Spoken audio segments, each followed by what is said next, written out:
महकमा एक्साइज और टैक्सेशन सिंध ने 1 जनवरी 2025 से अब तक की रोड चेकिंग मुहिम की तफसीलात जारी कर दी। मुहिम के दौरान सूबे भर से जुर्माने समेत 18.90 मिलियन रुपए मोटर व्हीकल टैक्स वसूल किया गया। मजीद जानते हैं डॉन न्यूज के नुमाइंदे सैयद वसीम लाइन पर मौजूद हैं। जी वसीम, मुहिम की तफसीलात से आगाह कीजिएगा।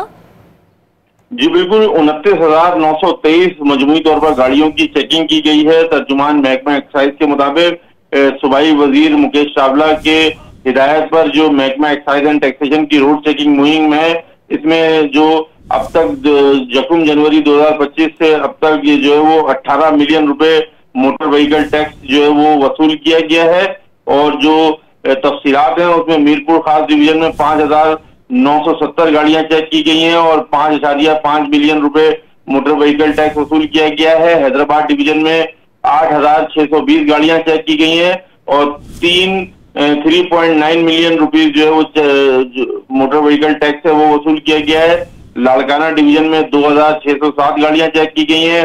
सक्खर डिवीजन में 4,314 गाड़ियां चेक की गई हैं और उनसे मोटर व्हीकल टैक्स जो है वसूल किया गया है। कराची डिवीजन में 5,360 गाड़ियां चेक करके 1.0 मिलियन रुपए टैक्स वसूल किया गया है। जी बिल्कुल, रोड चेकिंग मुहिम की तफसीलात हमारे साथ सैयद वसीम शेयर कर रहे थे। शुक्रिया।